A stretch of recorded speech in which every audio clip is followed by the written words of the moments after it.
Ladies and gentlemen, boys and Folks. girls, children of all ages, folks, we are back here for another episode of Always Almost There, Day After Show Live. We are kicking off summer tour with the first night in St. Louis recap. We've got some great guests coming on today, and if any of you have been on Twitter at all today, you are probably aware of who our guests are, that they have been preparing long and hard to be on today. But before we get there, Neil and Danny, how you guys doing? Doing great, man. Doing great. I'm at home. I'm not jumping on this tour for another couple of weeks, really. Yeah, you're in the bathroom. So, I'm in the bathroom, no hoodie, and I'm not freshly from the shower. So that's the update. So we're ahead of all the things Jesse has to talk about in the comments. So now that we've addressed that, Daniel, how are you doing? Excellent. Just hanging out a little outside St. Louis where the show was, and getting ready for this evening. I'm gonna do a little tour of Gateway Studios. Very exciting. So just ready for night two. Ready to talk about last night as well. So getting the scoop on Gateway, which we're very excited about, and our other guest has just joined backstage, which is perfect. So we're gonna bring them all on right now. We've got our interns, Josh and Haps, and we've got Tyler. Big house today. What's up, guys? How you all doing? Hey, everyone. Tyler, good seeing you, bud. Good to see you guys. Hey, dudes. Yeah. What's good? Hello. How's everyone doing? Fantastic. Ready to hear. All right, that's a wrap. See you guys. All right, perfect. Here we go. So I wonder how early you guys planned that bit. We just came up with that on the fly just now. A lot of improv. He was like, when we first come in. Chat. What's up, chat? Shout out to the chat. Yep. What up? I see Jeff Hill up in there. Morawski. Oh, Moeller. What are we betting on today? Throw something up there. I'm in Missouri. I can't bet right now, but throw that up in there. They made me take my hat off. Bondet, what's up? Oh, Legs is up in there. This is great. Miranda. All right, so we're going to talk about last night's show. It's the first show of tour. This is very exciting. The mute button will be used when necessary today, just for the record. But let's start with you, Tyler, since you look ready to talk about the show. What was your vibe going into last night's show? Were you at any of the cap shows? Was this your first time seeing Cotter? Talk us through it. Yeah, this was my first time seeing Cotter in person. And I haven't been at a show since 2022. Oh, wow. So, yeah, we had our third daughter last year, so couldn't get to any shows. So was very excited, very interested to see.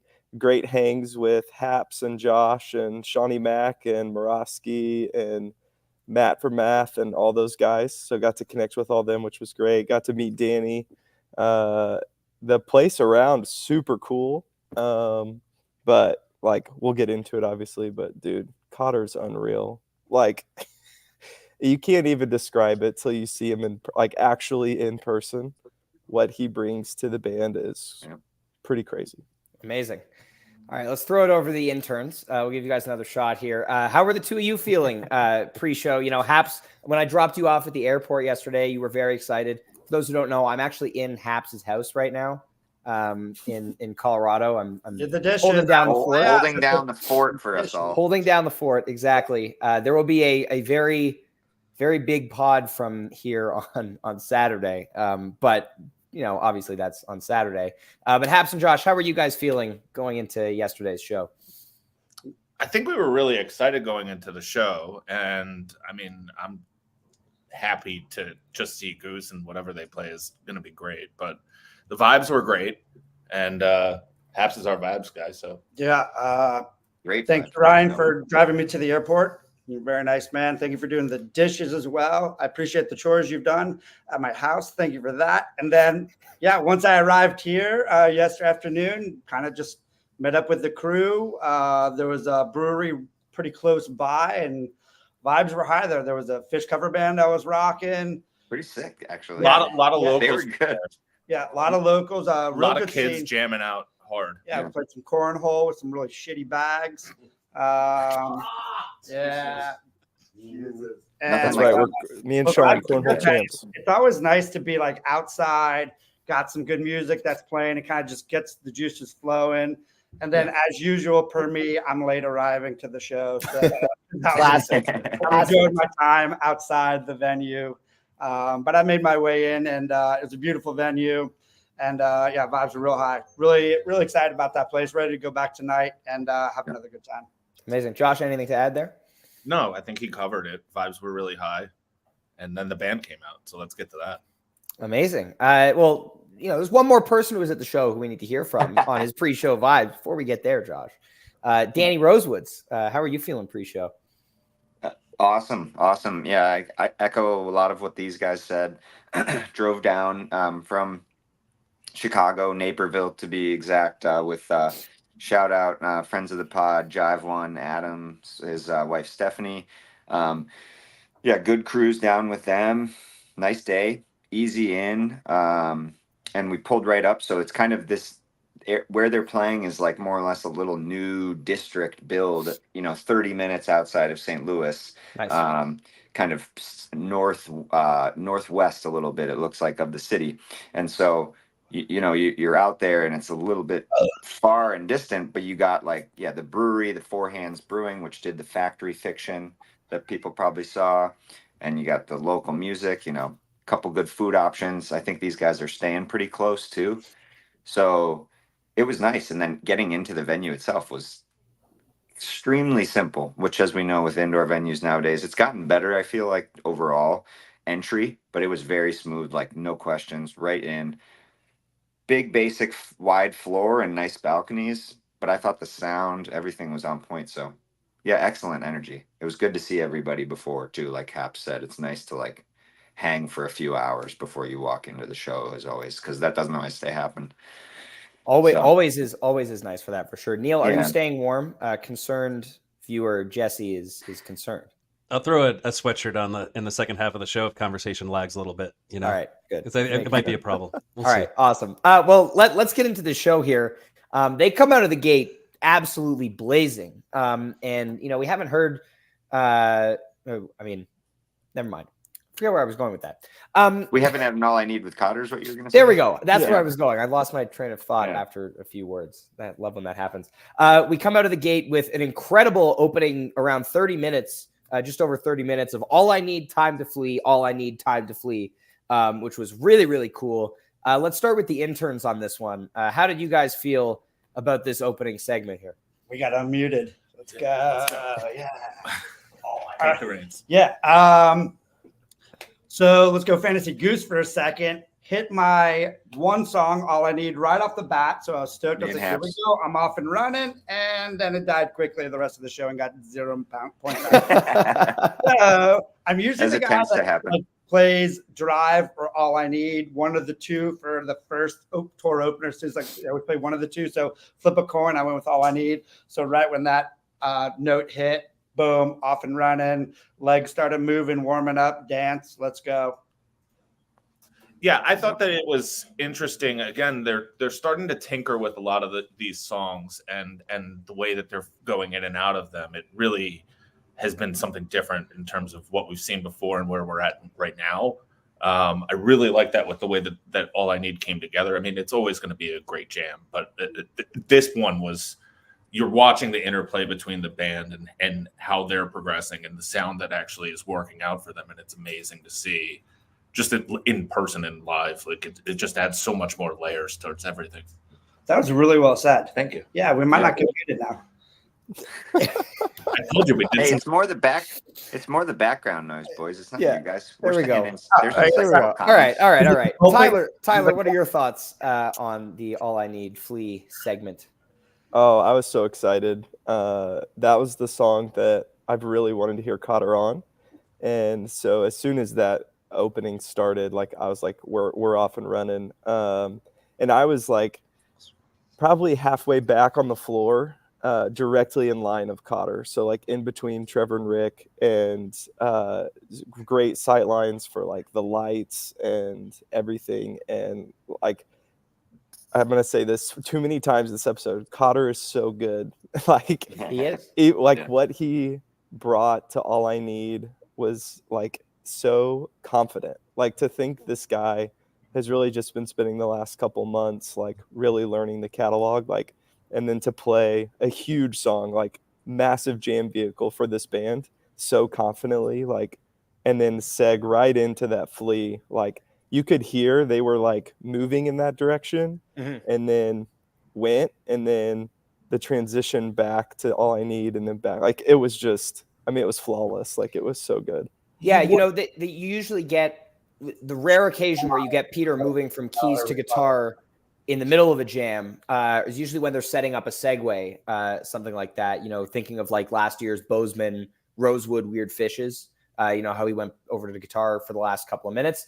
And so when I saw him pick up the guitar during last night's jam, I was like, oh, are we heading for a segue? Like, I wonder, you know, what they have planned here. And I liked that they, instead of, you know, segueing pretty quick, they stayed in that 2 guitar space for a little while. And I thought the interplay right off the bat was absolutely phenomenal. The first part of that jam reminded me a lot of the Philly Night 2 2022 All I Need, where it's kind of just in this very propulsive space, you know, not a lot of synth tones, not a lot of, you know, especially from Peter, but just like straightforward, just incredible jamming, everybody locked in.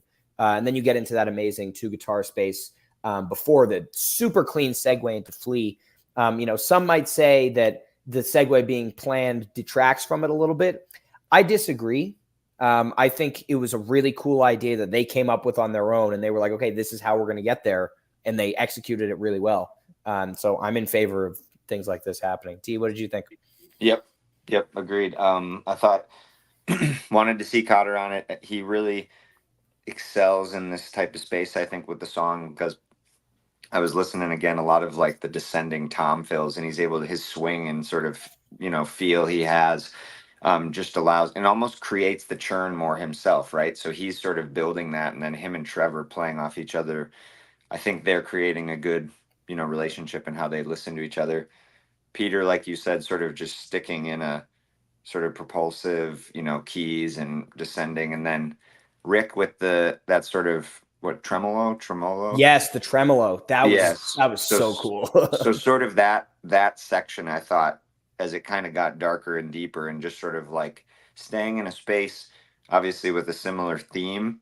You know, we heard some other jams throughout the night that like went a lot of places, or sort of, but this one I felt like really locked in on an idea, pardon me, and you know, did really well.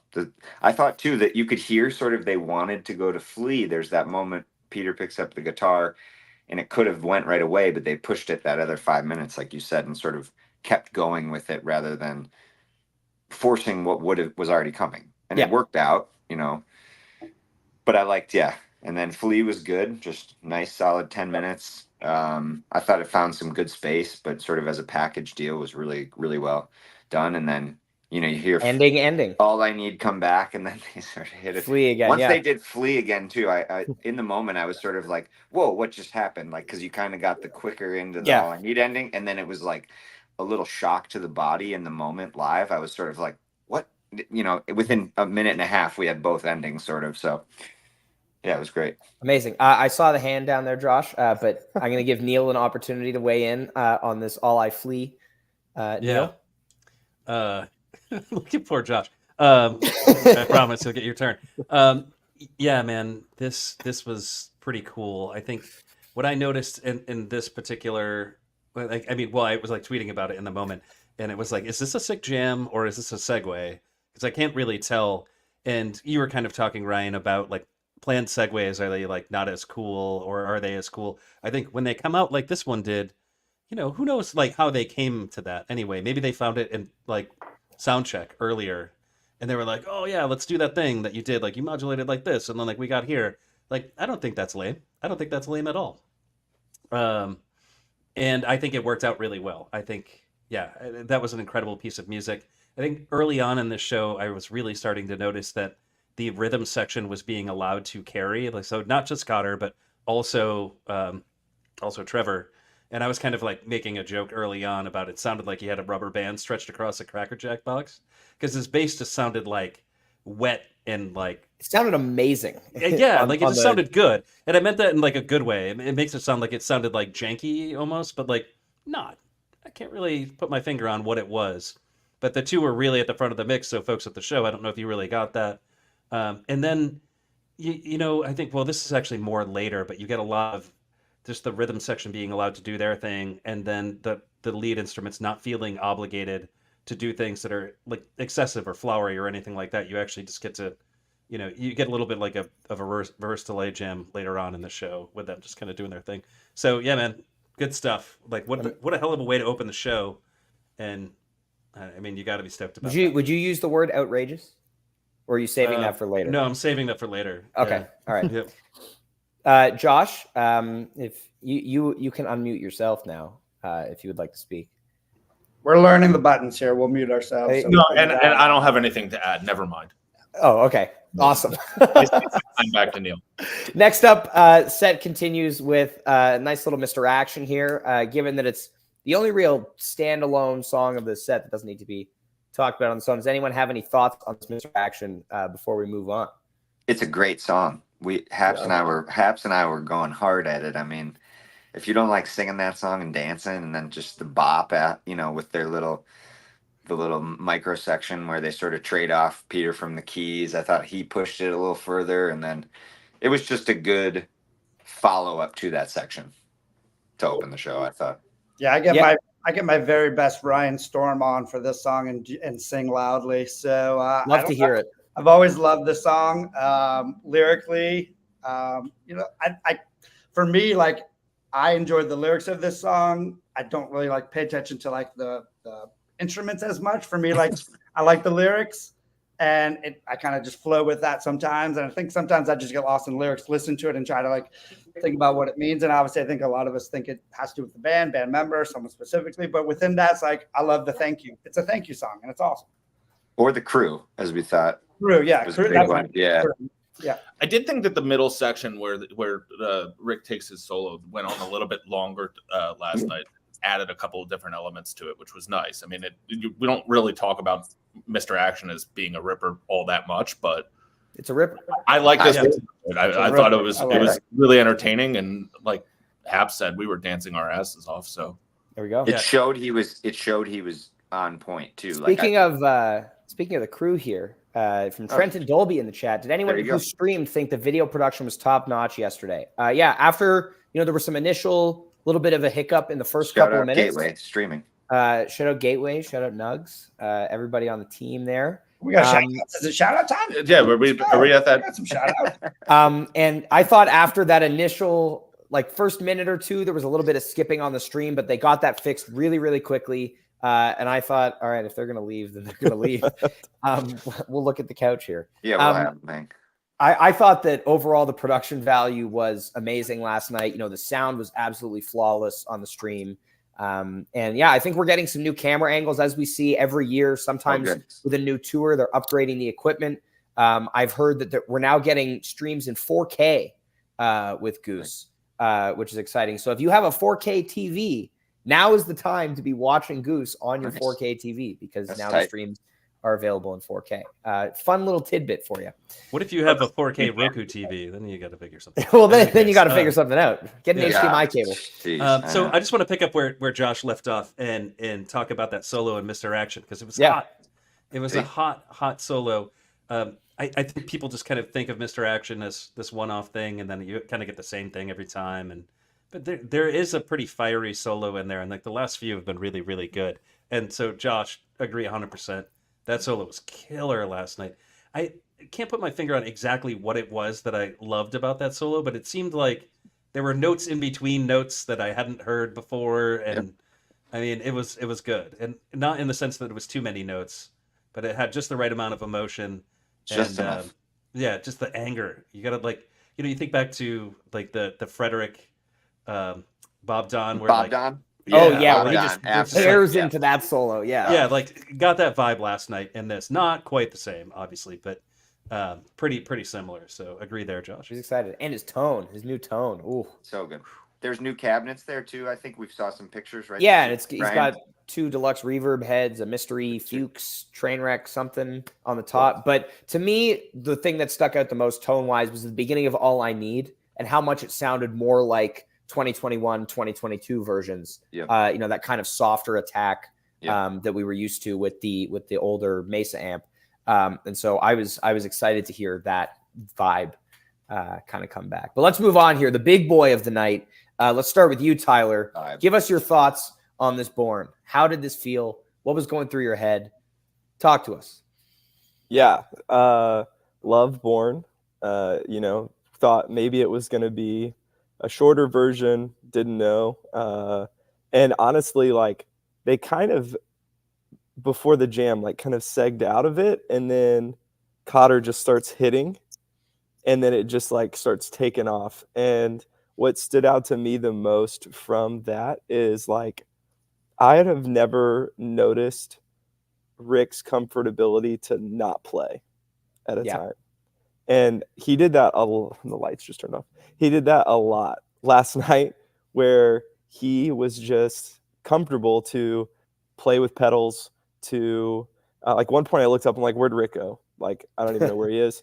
And then, but like a couple times he would not play and watch Trevor, like when Trevor was just like going nuts on his bass or like look over at Peter doing something or Cotter. And like, that is, I think what is just driving these jams is that he can trust.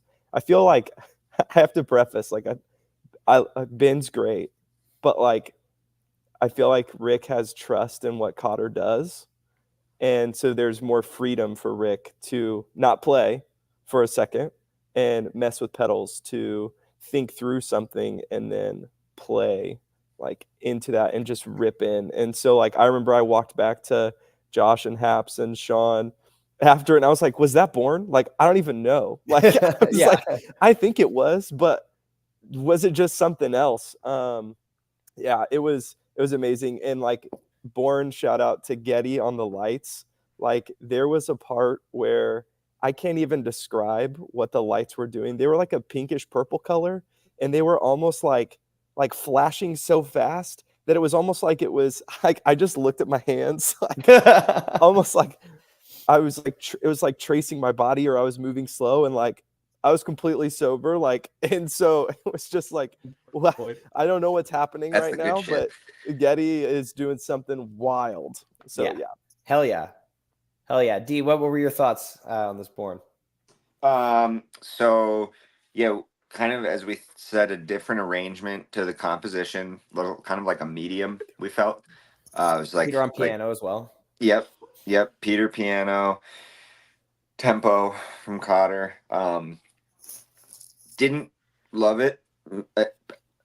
There's maybe when you get something new like that, it might not stick right away. And then we had that full dropout in the 2001 jam, with Cotter sort of starting up that little beat that it's very familiar to all of our ears or most. And Peter, hitting some vibes and kind of bringing in more of a space. Little OB6 swelling happening early on. Yeah, like really, really good. His use of the synth last night. We saw it in the Empress later on too. So good. So yeah, I thought, it was pretty in the mold for maybe sort of, once we left the composition 12, 13 minutes of the jam, with some great sort of work between everybody. But then, like Tyler said, yeah, Rick bent down and got kind of weird. And that just allowed Trevor and Peter to sort of trade off some good little noises, sort of offbeat bass, like and just everybody was kind of, I thought, fed really well. Cotter, same thing, as Tyler said, he provides a lot of space for the band to play over because he's doing so much. He is very, dexterous, to say the least. Yeah, and it was actually in the Andy Frasco, I think it was in the Andy Frasco podcast that came out yesterday. Rick kind of mentioned with Cotter's playing, he's playing so much, but they all feel as though there's so much space happening, which I think is something that we immediately latched onto listening to, the early stuff before even the cap. And yeah, this jam blew my mind last night. Especially, as you mentioned, Peter and Trevor, I feel like are the stars of this. To me, Trevor, of course, just, I think it was during this jam, maybe it was during Yeti, but I tweeted like last year was just a fake out. Like this is the real year of Big T. Like it's happening already, Yeah, we did get the spring early and it kind of, but it's good to see his sound take over now. Yeah. But yeah, this was truly, truly phenomenal. Loved what Peter was doing on the clav, very different use of it than we normally see. But we got a nice Clav tweet in there on that jam. But let's throw it down to the interns here. Talk about the Born. Gentlemen, you got to unmute yourself. First, we want to give a quick shout out to Pappy's Barbecue, St. Louis. You guys know how to do your barbecue? Kind of. So I'm going to give you yep. Sorry, I'm a North Carolinian. I know barbecue. St. Louis, you might do a little different, but Poppy's, C+. Their brisket was a little thin for our taste. It was like a. So what do you guys think of this Born? Ribs were a little dry. I get it. I thought it was good, but Neil, what did you think of the Born? Oh, God. How do I follow that? I mean, this Born, I think what's exciting about this Born is that there is no jam that I can think of that this is like. I can think of one, actually. So, I mean, that could mean a couple things. It could be that Cotter now they're just taking a different look at songs. We've talked about this before already, where it's just fresh take on a new song. Mist at the Cap was just a completely different imagination of that song, right? And then you have this one. So, like, I think it's important. Yeah, it was no Eugene Bourne. That is true. Although there was a section in there that was like a little Eugene Bourne-ish. But it actually reminded me of the Madison Indian River from last year in kind of how the jam flowed.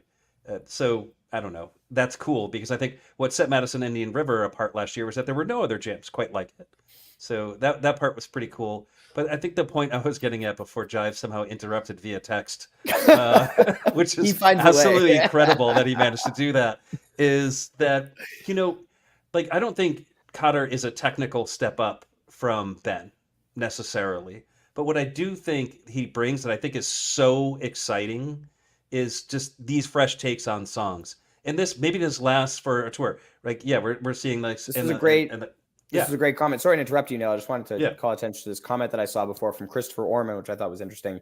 Cotter is pushing them. Rick is finally learning to interplay better with Trevor and Peter, not take it all on. But from a technical perspective, he's a big step back, which is interesting. Right. And I think you can have the jam sounding better, and you have like Cotter not technically being Ben, and have them both be true. So that's important to point out. I think it is really important to point out. And I think that the fruits of that are you get very different sounding jams like this one. Yeah. And that is cool shit. I mean, how many different ways can this go over the course of the year? And like, does this last beyond that, right?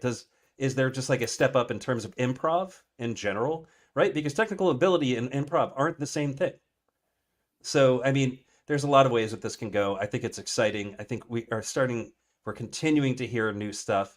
And what we're not doing right now is having the conversation where we're like, oh, the new guy's going to get it eventually, Right. He gets it. New guy was on tonight, but wasn't on last night. So I'm feeling really good about where things are at.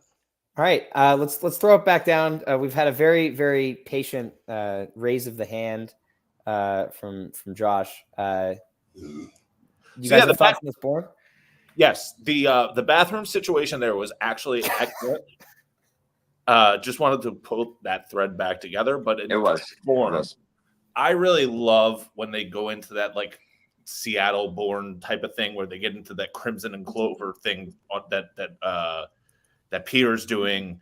And I saw that return for a little bit last night, but going into that 2001 jam and then into like 3 different sections where it's just muddy bass that's just making everybody just lose their minds on the floor, right?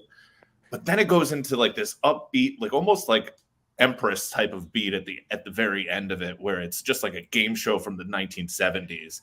And that shit made me dance harder than I've ever danced at a Goose show last night. It was awesome. We were breakdancing. We were all The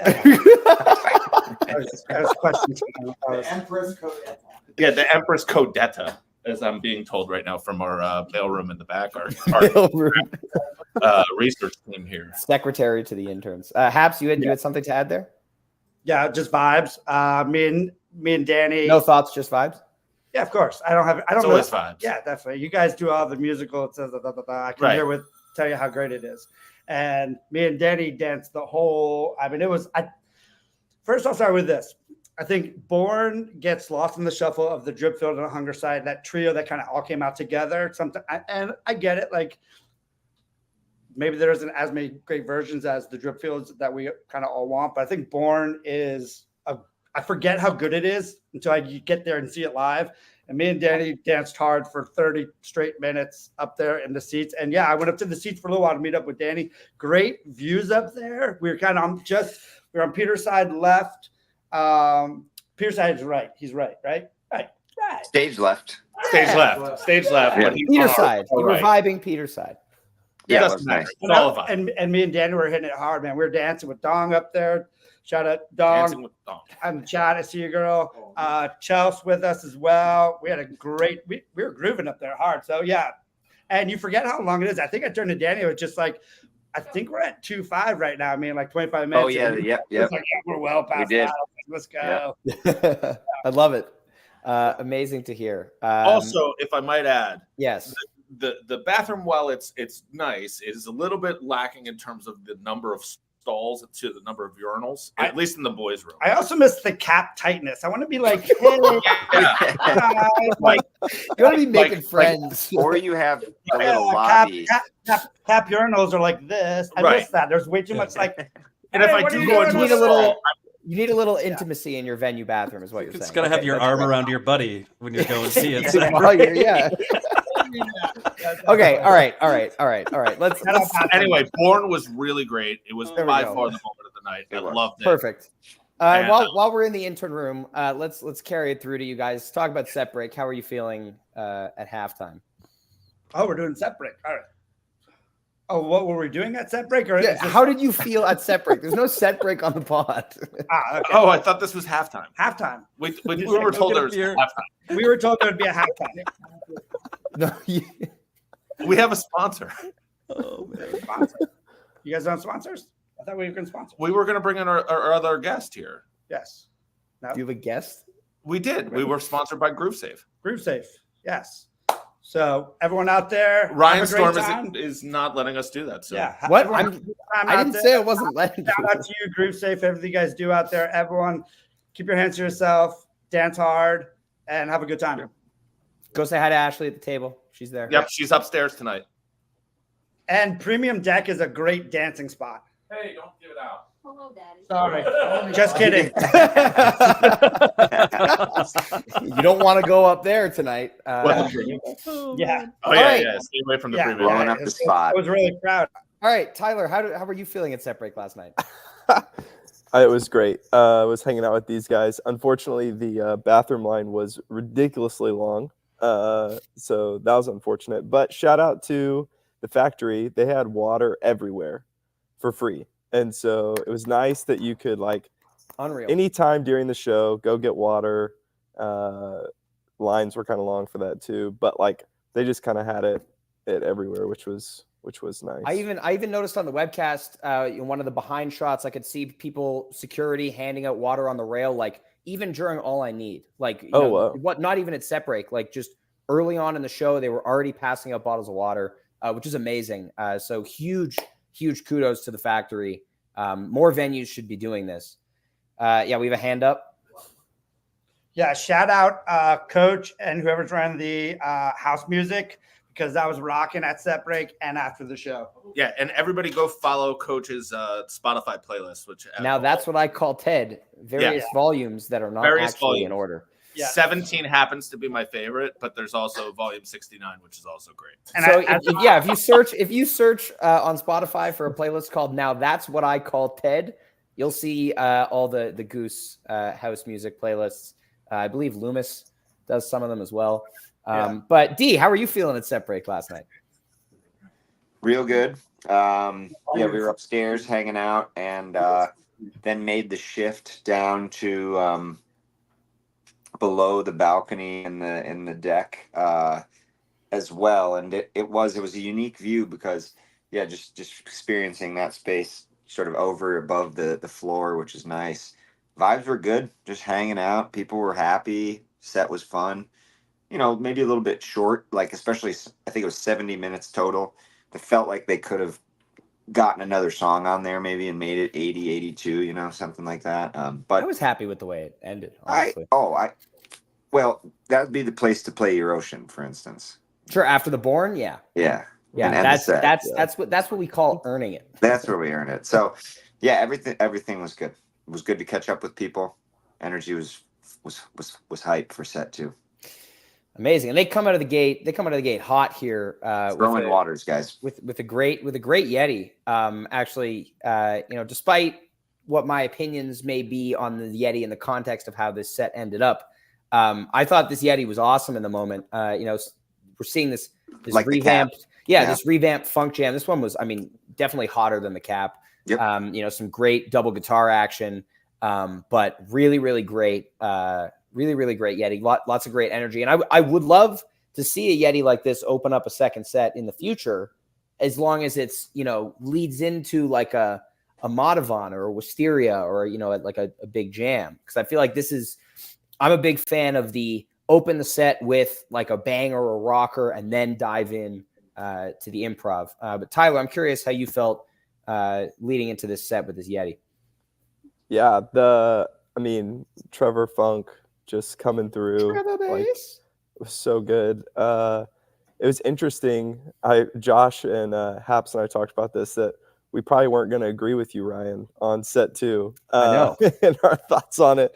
But like, I don't know if it was the people around me, but it like Yeti popped off. Like, people were going nuts. And then Slow Ready, like, people went even more nuts. And so like, at least in the like breakdown part and in my section, like where people were, like, people were there. I had quite a few spinners around me, and I had like, but people were like excited, and I love the curtain that they put on Peter. Yeah, the little in his little square. Yeah, and I think like with like speaking about all of set 2, like I would agree that like last year, 2 years ago, you might see this and be like, ugh, like, I don't know, man. Like, there's kind of like some weird like flow and stuff, but like we'll jump quick ahead. Like, White Lights is a jammer now. Like, they definitely took that for like some space, and I'm skipping ahead, but like, dude, Maz Kenata was sick. Like, these guys were saying that. Yeah. It was really, really good. Not one that I'm not the biggest Maz Kanata fan. Like, I wouldn't say I go into a show like, I hope I hear that. Sure. But like, blew me away. Like, it was hot. It's all about the placement. We have a comment from Juzzle here. The interns have the best hair on this episode, and it's not even close. And I think that's really rude to Neil. His hair is majestic right now. And saying that it's not even close. Yeah, look at that. Look at that, Juzzle. Come on, you gotta admit that's like it's at least close. Yeah. But let's throw it over to the vibes department down there on the bottom left. Talk about this second set here. So I made notes for this Yeti. First time ever. Haps has never made notes on a jam before. Yeah, I don't make notes. Yeah. Trevor Bass, I saw it in the chat. Shout out chat. Trevor Bass, around the 5-minute mark or so, more of a lead bass guitar, like singing, like a solo, but not like with the band, like just like not playing. Like he was leading. He was leading it just right like around he started with Born. Can I talk? Who's Sorry. talking? Am I talking? Thank you. I love you too. Okay, we're back. And then at that 5-minute mark to like the 8-minute mark, maybe a little longer, I heard like that tumble jam that was going on, and it was a groove. It was a dance. I really thought it was tumble I know it wasn't, but like it gave me that tumble vibe, dancing. And then back to the 8-minute mark, Trevor came back and led another lead solo again with the band playing. And then the pod started, and I haven't gone any further than that in the show. So, but I remember it being great on my re-listen. But love that Yeti. You had a slow ready take.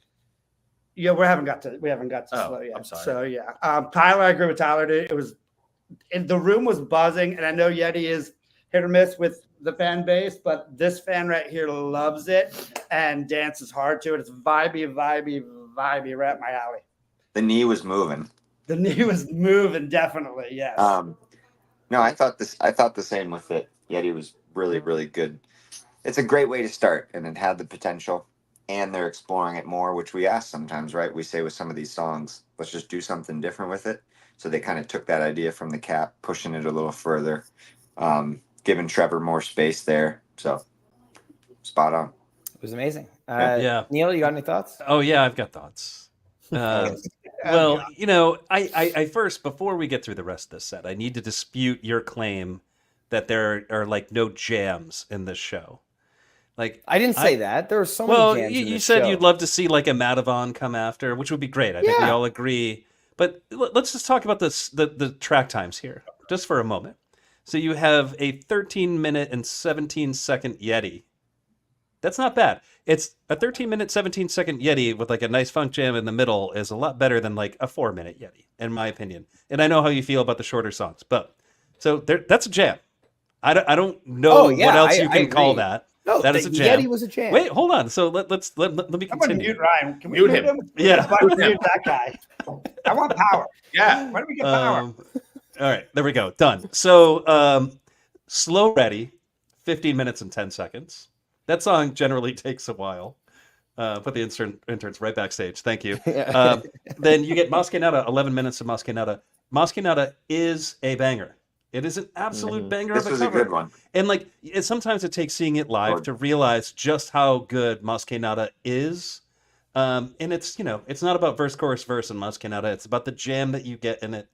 They stretch that out to 11 minutes. So that's a jam, Ryan. So there are jams in this show. Is there a type 2 exploration of, you know, Wisteria Lane? No. But there are jams. But we got it in the Empress too. You got Yeah, your type but two, no, at least Empress you got your comes type back. 2 in the first set. No, we're going to keep going. You get almost 13 minutes of White Lights, right? We're going to skip over your Ocean, and then you get like 20 minutes of Empress. So like, there are And we jams all in know this that show. you love 20-minute long Empress. I don't You dislike are a Empress. noted lover was- of this long. one was I want to be clear about something because there's been slander on the internet. Slander on the internet. That never happens. And Elon Musk's Never. like new X era of people saying unfounded claims as though they are the truth. I have And always you're- loved this song. You should get all the community notes, Neil. We need to community notes you while you're talking on the podcast. No, like, Empress. I had to be an opponent of Empress in 2021 because if not, we would have had 14 of them in the bracket. And so, like, I've now earned this reputation, and it's not fair. Empress is an absolute banger. You don't like it. and was in the show. 2 facts about Neil. So I've been talking He long loves enough, Empress. but I just wanted to, at length, just disagree with Ryan in a few different ways. So I feel like I've done that. As we So, expect on yeah. this podcast. We had a hand up again from the Peanut Gallery We're interns. All right, respect us. I know we're unpaid right now, but respect, right now. but respect us. It's coming soon. I'm talking to Brad right now. We're good. We're gonna get paid. And RJ. And RJ, we're getting paid. All right. So do you have something to add here? Shout outs. Tyler, you got any thoughts on this on the rest of this set before we really dive headlong into the Empress? I know you kind of already talked. Yeah. I mean, there's a fill that Cotter does in the Mosquenada that is so good. I need to go back specifically and find where it is so I can like timestamp it on Twitter because like he did it and I was just like completely blown away by whatever it was he did. Will say I love White Lights unapologetically, and Great song. so Banger. yeah, and they like just were ripping through it. Getty's Lights were crazy. Like it was really good. Your Ocean is kind of like the down. Like it's a good song, great Rick vocal. But yeah, it was just kind of I honestly thought they were gonna end there, which would have been kind of weird. But like didn't know curfew, maybe it doesn't exist there. Like we were playing till I believe it's midnight. Yeah. which was awesome. So I was very excited. That was my first Empress. So very pumped when they ripped into that. And we can go to that. But There you go. Adam, your comment about if every song is a banger, nothing is. Luckily, there are songs that aren't bangers. They just happen to play a bunch of bangers in this set. Definitely hearing the firsthand accounts of it is kind of softening my anger towards the set a little bit. I was definitely upset last night as it was happening, just because I think after that first set, I was hoping for some more jamming. After a first set that good. But thinking on it, I'm sure being in the room, I would have had a blast. It seems as though all of you had a blast, which is amazing. The white lights, even also, that was another one I think. Just picky. It's and I feel like it hasn't. Well, that's another song that definitely hasn't gotten to the spaces that we saw it being used in 2021. Yeah, I think back the Legend Valley version. There's just some other Pine Creek. Yep, Pine Creek. There's and they kind of got into that space 14 minutes. 13 and a half minutes. So you're there. They actually took it, pushed it out a little bit. Slow Ready performed well.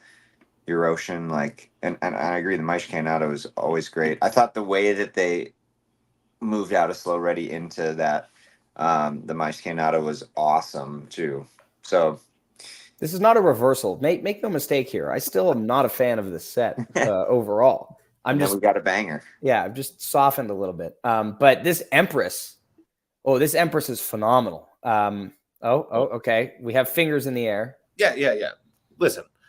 We moved past some great songs. Listen, we only got the Yeti here, so let us get our. We're still Yeti. The interns are Yeti. Right. So if we're gonna go through this whole set, let us go through this set that you'd like to shit on. So Yeti was fun, but I think the theme to this entire set was at the start of each one of these songs, whether it's Yeti, whether it's Slow Ready, whether it's Mascanada, White Lights, Your Ocean, everybody's going nuts at the very beginning of the song. That's in that room, right? Slow Ready carries you right into Mascanada. Mascanada is ripping in the middle of it, but people are going nuts singing along with it because they've never heard Goose really play that before. I loved it. I thought it was a great dance off. White Lights was one of the best. It's not on the Legend Valley White Lights level that that one was a long jam that you can go into, but I think Your Ocean closing out that with a little slowdown, but then really into that last jam of that carried us right into Empress, and that's what made Empress so great, right? Because people were just carrying on with that same theme, and Empress is just the ultimate, the crowd pops for it, right? I love this second set, and if it's random, so what, right? The Goose is going to play random shit and let them try out and take shots with, shuffling things up a little bit. I mean, I think that's kind of the whole theme of what they've been doing from the cap and on in terms of these minor little tweaks that they have going towards everything that they're doing. And I think that we're going to continue to see them take risks. And I think that's a really good thing for everything to happen. Not everything has to be Drip Field, Thatch, Madavon, and then closing into whatever encore that you want them to do it in. I mean, 726. Yeah, right. It doesn't have to be it doesn't have to be formulaic all the time. Sorry, Jeff Hill. I love that song, Jeff Hill. 726. Yeah. What do you got to say? The hand is up, Haps. Shit, I lost my train of thought. Are we allowed to curse on here? Yep. Okay. You've been cursing the whole time. Why are you asking now? Mascanada is such a great song. Chat, speak up about it. Mascanada is just a dance song. Especially live, yeah. Now, granted, here's our first caller, Austin, that did call on the hotline, asked this question. Maybe you guys know the answer to that. Shout out, Austin. How long did it take Rick to learn the lyrics to that song? Second question, part 2 is, does he know any other songs in Portuguese? Or does he speak any other Portuguese? Awesome. Thank you for that question. I'm going to guess based on the fact that he sometimes can't remember the first line to Mr. Action, that he's probably reading the Portuguese off a teleprompter. It's a good accent, though. Yeah, definitely. And shout out to Natalie Cressman, who I love so dearly. She sings that song so well. And every time I hear Rick sing it, I want Rick and her to sing it together. That's my dream. That's all. Thank you, Haps. Yes. Thank you for that. That was actually really good. Yeah, that was great. Let's talk about this Empress here, because this Empress is phenomenal. We talked about, when we were talking about Soulshine last week, we talked about this new kind of synthy effect that Rick has going on. And I love the way that it's used in this Empress. We get the initial Empress solo section, a little bit of Peter taking the OB6 instead of piano, which was cool. Loved that. A little bit of soloing from Rick, and then we pivot into this darker minor key space, as they do when they're jamming out Empress.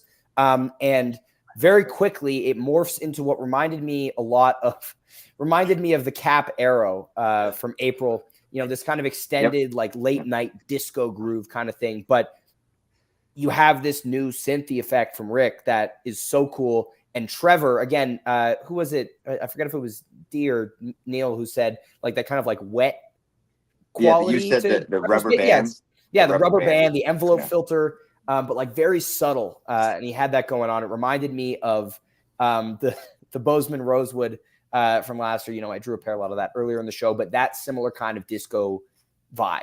And I thought this jam was phenomenal. And then you kind of get into this very subtle shift into a more upbeat, like a little bit more of a major key thing with Peter on the marimba piano a little bit. But I mean, overall, absolutely phenomenal Empress. Dee, what did you think of this one? Yep, same thing. I was surprised that they did push the jam like that.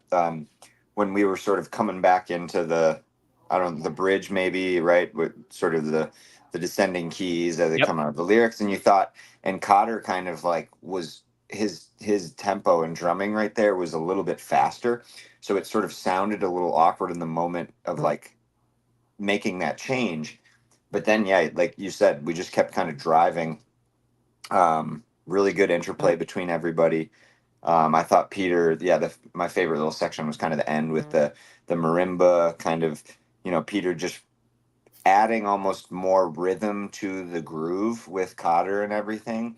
And Rick with that tone is like, I felt it was like a digital portal tunnel, sort of like literally you're just getting kind of like sucked through a tube in some sense, like just, and this is a good space too, I thought, where maybe in the past some of these attempts to go down an alley that is new or different or sort of a different style of jamming and stuff like that, like we said, that I heard other bands in that kind of jam, like something that's not familiar to Goose's sound for me. And it actually was successful, right? They took a risk. They kind of, Cotter pushed them into that space almost with his drumming. And then they just kind of all chased it. And then nailed coming back into the Empress ending. So it was really that you want that triumphant finish, right? And sometimes when they rush Empress, it's like 10 minutes. You don't get that emotive response in return. So I thought it was really, really good use of the song, and agreed. It's one that sometimes it's like, oh, what are we going to get out of this version? 11, 13 minutes. But then all of a sudden got kind of slapped in the face to end the night. So there we go. Tyler, what were your thoughts on Empress here? Yeah, I think you guys have summed it up really well. The part that stood out to me wasn't, or like the music was amazing, but I think it was like Ryan said, when they went to like the minor key, at some point Getty shut off pretty much all of the lights, and then just had those shapes in the back that were changing. And I don't know what the stream was like, but it was amazing in there, of just like a long time of that just moving back and forth, and then kind of changed it back, and then slowly brought the lights back into like the show. And just I felt like the band was taking risks last night and just different things. There were some intros and songs that they were just kind of like noodling around with stuff, and then they would get into the song, and it almost felt like Getty is just taking more risks of things with the lights. Like, I mean, it's always incredible. Like, I think Goose has the best lights in the scene in music, but like, I think he just keeps like, he's just pushing it more and more. And like, I think there's even more the rig can do that we haven't seen yet. So it was just, it all just culminated in that Empress really, really well. Amazing. I'm looking forward to what he does with that rig. Although I feel like run for cover, Tyler, because a million Angry Fish fans are going to come after you screaming Chris Carota. I'm ready for it. I always feel like there's the asterisk when you say best in the scene. It's like best in the scene except for right, the multi-million-dollar light rig. Yeah, exactly. Yeah. It's a different show. Exactly. Intern. Show. Let's hear your thoughts on this Empress, and then we'll get into Haps's thoughts on the encore. Nice. Cheers, boys. Oh, finish. Yeah. Give him a little close up there. Is it our turn? Yeah. How about that digital dance party? Let's talk about the Empress, and then Haps, you can roll right into the encore. Empress. Yeah. Yeah. First. I just burped quietly though. Mom's in the chat. I don't want to. Hi, Mom. Mom. Okay. I'm sorry to everybody listening after the fact, especially who don't have the visual aid to see what's going on, but we're sorry about all the This is why you need to tune in live every day. Anyway, I was going to say, this might be the first time ever that we've had to go back and edit a live podcast before we upload it. All right. Tell me about the Empress. Talk about the Empress, please. The Empress was awesome, as Danny was kind of going towards me, but we had a huge dance party going back there for the last 10 minutes of that Empress. Vibe guy, dancing, legs were tired by the end of this one, and had fun. I had a lot of fun. That's it. I'm a fun guy. Vibes are high. He's a fun guy. They played music. They played their instruments. I dance. That's what I do. Yeah, fun. Josh, what about you? I'm Timu Haps, so I agree with everything that he says, and then some. I love you. I love you too. Yay. Amazing. All right. Now, Haps, you had thoughts on the encore? I gotta leave. I'm out. Yeah. Okay. Not a fan. We had another caller that called in specifically about this. We did. Yeah, he just said The intern secretary doesn't know. Yeah, you were on administrative leave. You're not allowed to use that. Shout out to Shawnee Mack. Shout out to the other end. Anyway, does anybody have thoughts on this encore before we wrap up the pod? Yes. Tyler. I love Please Forgive Me. I know it's like, chill song. It felt like it fit for, normally I wouldn't say like, oh, play that in the encore, but because the Empress was so big, it's like, okay. It makes me think of like, now Fish fans are really going to hate me. Oh boy. Old school DMB. Like when Dave used to end shows like in the 90s with like solo Christmas song, and that was it. Like, and it was just like super mellow, super chill, and that was kind of what they did. And I think it works because because we're going back tonight. If they ended tonight's show with Please Forgive Me, like, yeah, we're gonna need to forgive you, right? Like, but like we have a whole nother night to go hang with Goose, so it's okay. Chattanooga's finest, always representing wherever the band is. Chattanooga. Oh man. Stoked to be there again tonight. So wait, hold on. Like, I just want to say one thing. Oh, This song is a very good song. We are not going to sit there and take song opinions from a vibes guy, a self-proclaimed vibes guy, who also hates Peggy O. And like sometimes you need a ballad in the encore slot. I mean, it's not quite a ballad, but like, I'm just saying, if you don't like Peggy O, and you also don't like Please Forgive Me, I don't know what that says about you. Neil, That's all I'm saying. If you recall a couple of minutes ago where you felt that the Elon Musk X era is casting shade on maybe some inaccuracies, I believe that has gone into the world of the Peggio as well. As I have said, it's a good song. I don't want to hear it. Please forgive me. Great, beautiful, beautiful song. Not my thing. I love Please Forgive Me. I just didn't love it last night. That's it. I got That's no hate fair. on it. I guess that's fair. If you can sit on Mas Kanata being in the second, part of the second set, we can hate on the encore just a little bit. There we go. Yeah, you should be able to hate on the encore just a little bit. I hope Connor's still watching and appreciates that. Anyway, that brings us to the end. Now's your chance. Yeah. That brings us to the end of. Wait. We're not done. Sorry. No. This is important because this involves the pod. We did 2 shout outs. Mm-hmm. Number 1, Kev. Y'all know him. He's one of the 5. He won Teacher of the Year this year. And Adam, so everyone, round of applause. Round of applause for Kev. My guy as a teacher. I love when my friends win Teacher of the Year. I'll never win it, but it's all right. If so, vote for me. I am a good teacher. Like, shout out Kev.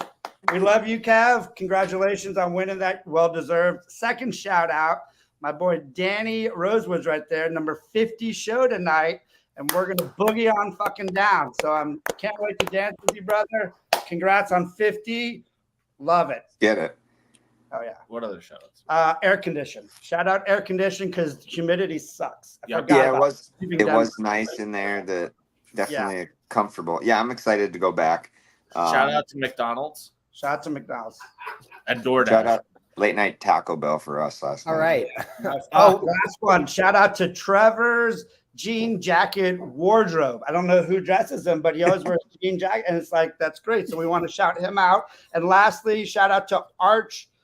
Wait, did he mute? No, he made us close up. Okay. Arch Nemesis Brewery. Everyone, go to there after the show. It's right next to the venue. Look for the wacky inflatable person. We were there till like 1:30. Are you the wacky inflatable person? No, this one's red. He's pasty. Yeah, so go there.